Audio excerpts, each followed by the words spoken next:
Oslo is the capital of Norway, is the biggest city in Norway. It is the third largest Scandinavian city and urban area. Second only to Copenhagen and Stockholm. Oslo in the city was nominated as the Green City. In 2019 was nominated as the European Green Capital. That's because the government organized a plan in order to improve ecological ways, such as using public transport instead of your private vehicle. The Oslo region is a natural gateway to Norwegian market And a good location for its office and national of international companies. Most of Oslo consists of forest. The Nobel Peace Prize is awarded in Oslo. Oslo hosts the Winter Olympics in 1952. It's one of the most clean cities in the world where people are aware of our planet's problems. Lots of tourists visit this city each year. The most attractive places are the Royal Palace, the Sacred Sculpture, the City Hall.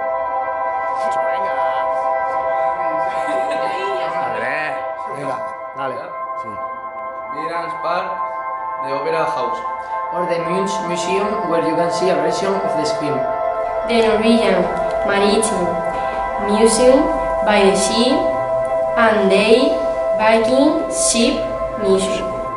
Holmenkollen is a hill for sky jumping with a panoramic view of the fjord. Politically, it constitutes a municipality and at the same time one of the 19 provinces of the country.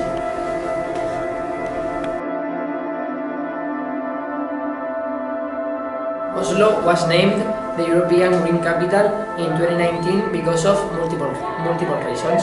For example, they have made some improvements in the public transport and cycling infrastructure, created the car-free zones, and encouraged the use of electric cars. Their efforts were recognized and awarded by the European Commission, which named Oslo the European Green Capital for 2019. Thanks to all the measures taken daily in the Norwegian capital, makes it an ecological, sustainable city. Oslo's approach to conserving its natural areas and restoring its waterway networks is just one of the many reasons why Oslo won the European Green Capital Award for 2019.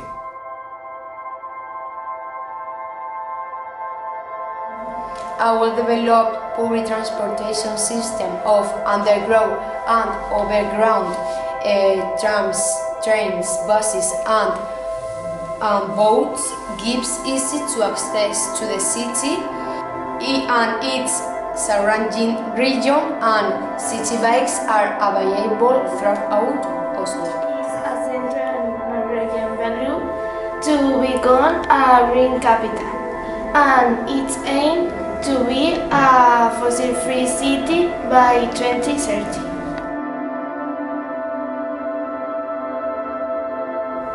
Snow is taken from Oslo runaways and stored on an on-site depot to be used as a coolant in summer.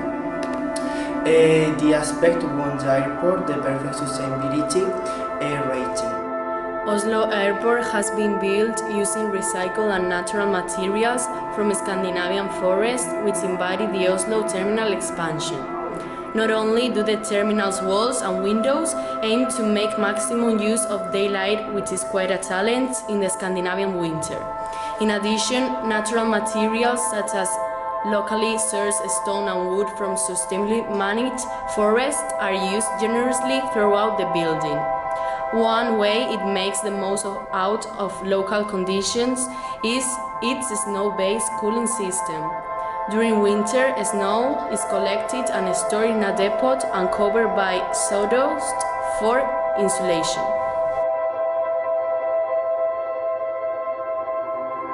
Oslo's big highway aims to give the insects a safe passage through the city, lined with relays providing food and shelters. the first such system in the world according to the organizers.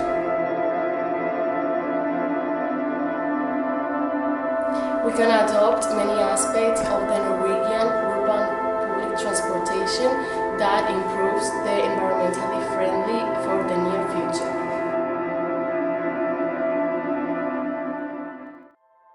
Since Oslo has been the European Green Capital in 2019, we can learn some facts about its policies.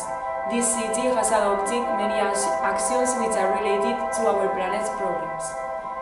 For example, most of the people use public transports, such as trams or undergrounds, instead of using their own vehicles, which pollute the atmosphere.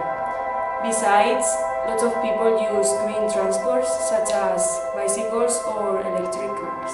As it is a big city, they build buildings with some proof materials in order to fight against noise pollution. In addition, they have created quiet areas to help citizens in get away from it all.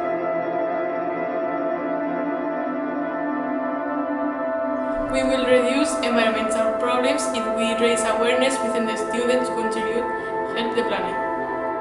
We can improve the environmental policies by projects and dynamics to realize of the real problem in a funny and swift way. The country is an example because recycles 95% of the plastic bottles thanks to a national bottle storage system, a successful program that is possible thanks to a collaboration of citizens and business.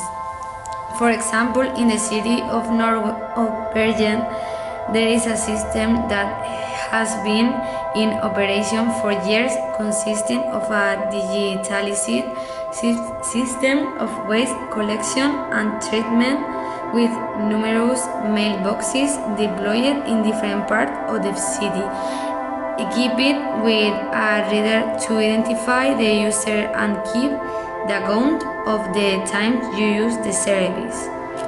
The separation system makes it possible to avoid all the logistic problems discussed and makes it much easier to have the collaboration of citizens.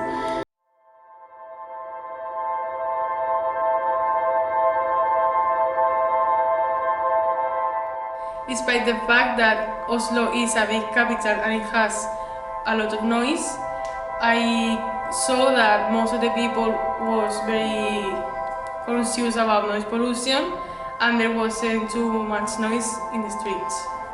I was really surprised because most people were aware about climate change and they use public transport every day. What I liked the most about our visit to Oslo was the National Association of Noise, and what we learned there was all the measures and steps they are taking so as to fight against noise pollution. What I liked most about Oslo was that people use green transports instead of using their own cars due to the fact that they are really aware of our planet's problems. What I liked most about our exchange to Oslo was the different activities that we did about noise pollution, such as going around the city with an architect who explained us how the buildings were built to reduce the noise pollution.